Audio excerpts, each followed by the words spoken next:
Estamos começando mais uma aula do nosso canal, Uma História Mundial, uma viagem na história mundial. Primeiramente venho agradecer, já está virando de praxe, né? Agradecer a meu filho, Pedro Paulo, a meus sobrinhos Gabriel e Samuel, que está me ajudando aí na edição, na evolução desses vídeos aí. E agradecer também as dicas de vocês, os questionamentos que vocês têm feito entre os comentários. Está sendo muito legal. Obrigado aí por tudo, tá? Mas vamos lá, hoje a gente vai falar da final da Primeira Guerra Mundial, a parte 2. E a gente, semana passada, nós falamos do começo, dos antecedentes também, da formação dos dois lados, né? A Tríplice Entente e a Tríplice Aliança. A Tríplice Entente, os alemães, os austro-húngaros e os italianos, e a Tríplice Aliança, Inglaterra, França e Rússia. E agora a gente vai falar do desenrolar do evento da guerra, né? A guerra durou, conforme a gente tinha falado na semana passada, 4 anos, de 1914 a 1918, e eu vou elencar aqui alguns pontos dessa guerra, que foi um conflito, conforme eu falei anteriormente, também falei na aula passada, que matou em torno de 30 milhões de pessoas, entre militares e civis. Mas vamos lá. O ponto 1, os movimentos dos fronts. Front seria os movimentos de combate. Havia muitos deslocamentos de exército, tanto da Tríplice Entente como da Tríplice Aliança. E esses deslocamentos fizeram com que a guerra fosse uma guerra muito territorial, uma guerra muito de exércitos. Então o que acontece? Essa guerra, baseados principalmente na chamada Guerra de Trincheiras, havia até planejamento de algumas trincheiras. Os alemães cavavam essas trincheiras, os franceses e os ingleses, havia planejamento de quando seriam disputadas as batalhas. É interessante que nessas trincheiras havia mortos, né? As pessoas não conseguiam enterrar seus mortos. Também havia muita existência de ratos, de piolhos. As pessoas bebiam muita água de chuva, bebiam a água empoçada na lama. Então era um movimento muito ruim. E esses movimentos de front, você tem várias batalhas importantes. Posso elencar aí as batalhas de Verdun, a batalha de Ypres, a batalha de Megido ali no Oriente Médio, entre os ingleses e os alemães. A batalha também entre os ingleses e alemães no sudoeste africano, na atual Namíbia, né, que pertencia à Alemanha. E hoje naquela época pertencia, hoje é um país livre, né? E entre a Namíbia, a atual Namíbia, e no caso a República Sul-Africana, que na época também pertencia à Inglaterra. E hoje a República Sul-Africana também é um país livre. A Guerra dos Submarinos é uma guerra que, a Primeira Guerra Mundial, o armamento bélico foi muito desenvolvido, principalmente os tanques.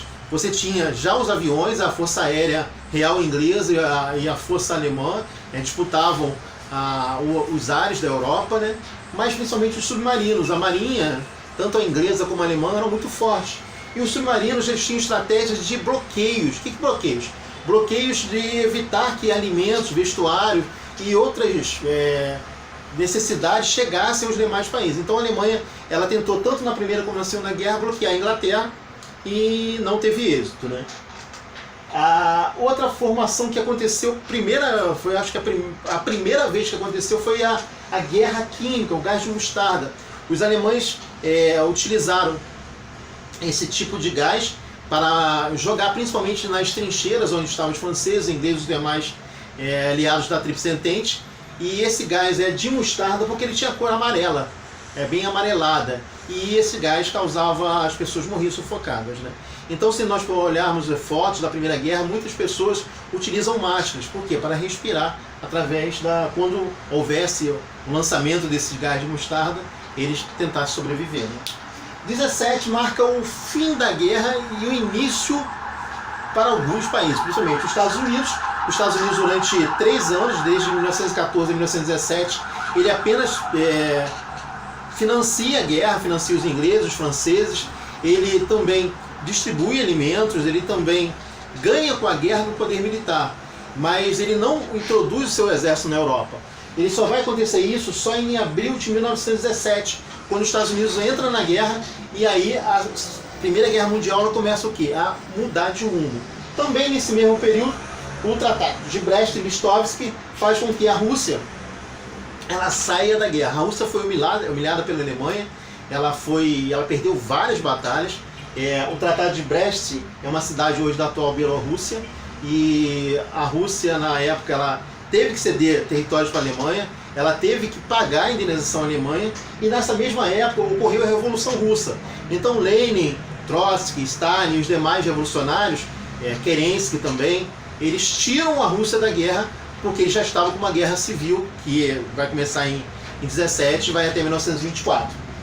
Novembro de 18, a Alemanha assina o armistício. Armistício, gente, o que é armistício? É uma palavra bonita, né, diferente, mas é rendição.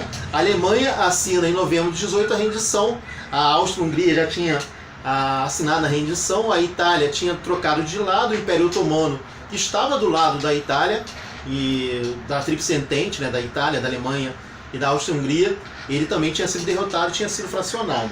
Então, em 1918, novembro de 1818, mais precisamente 11 de novembro de 1918, é dado o fim da Primeira Guerra Mundial. Mas o que a Primeira Guerra deixa de legado?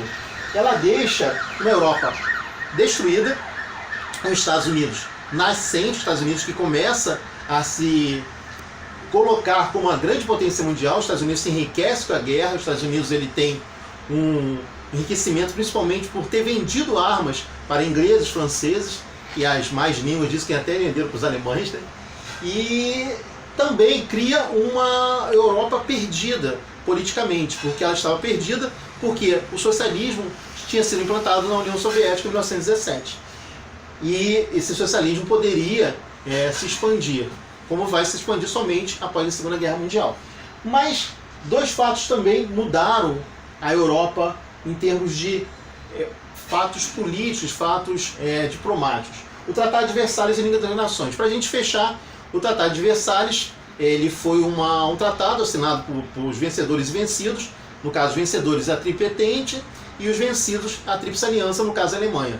E nesse tratado a Alemanha foi dita como culpada da guerra, então ela teve que pagar indenizações milionárias.